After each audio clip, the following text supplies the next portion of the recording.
Assalomu alaykum do'stlar. Bugun sizlar bilan IELTS natijalarini olib bo'lganingizdan keyin hammaga qiziq bo'lgan savollarga javob topamiz. Ya'ni meni listeningdan 8 olganim nimaga asoslanib qo'yilgan? Ya'ni men listeningdagi 8im nechta savolga to'g'ri javob berganim uchun qo'yilgan. Yoki readingdan 7 olgan bo'lsangiz, nega 7 chiqdi, 6,5 emas? Nechta to'g'ri javob topdim 40 tadan degan savollar paydo bo'ladi ko'p odamda. Va ayniqsa writing va speaking qismida IELTSni kriteriyalari bor. Ya'ni writingda bilishingiz kerak. Task response, coherence and cohesion, lexical resource va grammar range and accuracy degan kriteriyalar bor. Va sizlarni aytaylik task 1inglar va task 2larga qanaqa kriteriyalar qo'yilganki, sizlarni writinglar shunaqa chiqyapti. Yoki speakingda ham xuddi shunaqa 4 ta kriteriya bor.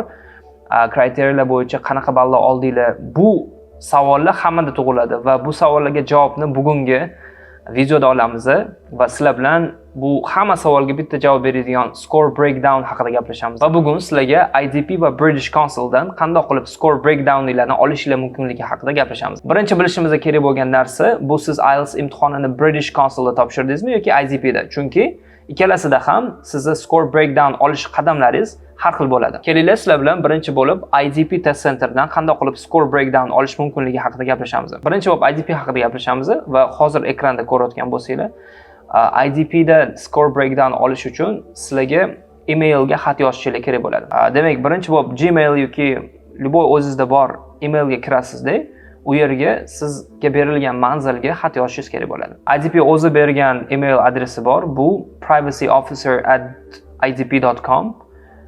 Ekranda ko'rayotgan bo'lsanglar, shu manzilga biz xat yozamiz va xatni temasiga, mavzusiga IELTS score request deylik. Va siz keyin xatni o'ziga yozishingiz kerak bo'ladi. I'd like to request breakdown of my IELTS score. Here are all the details you asked for. Shu detallarni odatda privacy officerga birinchi bo'lib xat yozsangiz, sizga tashlab beradi. Mana shu detallarni ber deb. Siz uni yozib xatini olish shart emas. Primoy hozir mana bergan ma'lumotlar bo'yicha ularga xat yozsangiz bo'ladi va ular tekshirib sizga score breakdown tashlab berishadi. Undan keyin mana shu gapdan keyin buni biz kommentariyada qoldiramiz. Shuni copy paste qilsanglar bo'ladi. Tagida detallarni berishni boshlaysiz. Men bu yerga o'zim haqimdagi ma'lumotlarni berishni boshlayman. Keldi full name dan boshlaymiz. Meni full name'im demak Diyorbek Ortikov. Test date ga yozasizlar. Men sizlarga sertifikat ham tayyorlab qo'ydim. Mana oxirgi topshirgan imtihondagi sertifikatdan olsak bo'ladi biza. Bu yerda ikkita data bor, ikkita sana bor. Birinchi sana bu imtihonni topshirgan sanangiz va ikkinchi sana bu sertifikat chiqqan sana. Mana men 15-mayda topshirgan bo'lsam, 16-mayda sana sertifikatim chiqqan. Siz 15-mayni yozasiz, ya'ni imtihonni topshirgan kuningizni yozasiz. Ekvamitga biz 15/05/2025 deb yozamiz. Keyingi ma'lumot bu test center number. Sertifikatga e'tibor bergan bo'lsanglar, IDPda topshirganlar sertifikatingizda test center numberga UZ004 degan raqam qo'yilgan va bu har doim bir xil IDPda bo'lsa, British Councilda ozgincha farq qiladi. IDP o'zi bitta center bor O'zbekistonda va bu UZ004. Shuni shu yerga ko'chirib qo'yasiz. Keyingi berishimizga kerak bo'lgan ma'lumot bu candidate number. Candidate numberda ozgincha ehtiyot bo'lasizlar, chunki sizlarning sertifikatingizda candidate ID bor va candidate number bor. Candidate ID bu pasportingizning raqami. Men bu yerda blur qilib yopib qo'yganman. Lekin candidate number bo'lsa, bu sizlarning imtihon topshirgan sertifikatingizning aytaylik shaxsiy raqaminglar imtihonda topshirgan. Va bu menda 501 737 ekan. Shuni men ko'chirib qo'yaman. 501 737. Keyingi ma'lumot bu test type. Siz academic test topshirdingizmi yoki general trainingmi? Bizda bilasizlar, juda ko'p odam akademik topshiradi. General training topshirgan bo'lsanglar, bilasizlar bu haqida o'zingizlar. General training yozasizlar. Biz academic yozamiz. Va keyingi ma'lumot bu test type, paper based test topshirganmisiz yoki computer deliverymi? CD deb qo'ysangiz bo'ladi. Men bergan ma'lumotlar full name, test date, test center number, candidate number va test type va ya'ni academic typeligi va CD typeligidan qo'shimchasiga yana biz bitta juda muhim narsani qo'shib ketishimiz kerak. Bu sizlarning pasportinglar. Email yozayotganingizda bilishingiz kerak, men bitta attach qilish mumkin, file attach qilsa bo'ladi. Shu prikрепить qilib turib, sizlar pasportinglarni PDF-ni qo'yib qo'yishinglar kerak bu xatga. Agar sizlar pasportinglarni botga faylini qo'ymasdan updrive qilib yuborsangiz va ertaga ular ko'rib chiqadi va siz pasportingiz yo'qligi uchun sizga score breakdown bermaydi. Va bermaydi va nima yozaveradi? Sizga pasportingni attach qilmagan ekansan deb berib oladi. Bu degani sizni breakdown olishingiz periodi yana cho'ziladi. Shu sabab ham esdan chiqarmanglar, bu juda muhim. Pasportida attach qilyapsiz va keyin updrive tugmasini bosib kutasiz. Endi kutishingiz kerak qancha? 1 haftadan 4 haftagacha kutishingiz mumkin. Mana o'zimda har imtihon topshirganimda score breakdown berganimda 2 kunda kelganlari ham bo'lgan, 4 haftada kelganlari ham bo'lgan. Shuning uchun sabr qilib chiqqunicha kutamiz va sizlarga xat keladi. Javobi keladi. Javobda uzun message beriladi va har bitta listeningdan nechta to'g'ri javob topgansiz, readingdan nechta to'g'ri javob topgansiz va task 1, task 2 va speaking bo'yicha har bitta kriteriya bo'yicha sizlarga ma'lumotlarni berishadi va ko'rib olishingiz mumkin. Keling, sizlar bilan endi British Councilda agar imtihon topshirgan bo'lsangiz, qanday qilib score breakdown olishingiz mumkinligi haqida gapiramiz. Bizga buning uchun British Councilning veb-saytidan olingan forma kerak. Yani forma deganda anketa deb tushunamiz odatda. Anketaga o'xshagan, demak, link kerak. Bu linkni biz videomizni kommentariyasida qoldiramiz va sizlar shu link orqali British Councilda faqatgina siz topshirgan bo'lsangiz, ma'lumotlaringizni kirgizishingiz kerak bo'ladi. Ma'lumotlaringizni kirgizishingiz kerak bo'ladi. Screenda ko'rasizlar IELTS score breakdown va ma'lumotlarni aytgan, informatsiya bergan.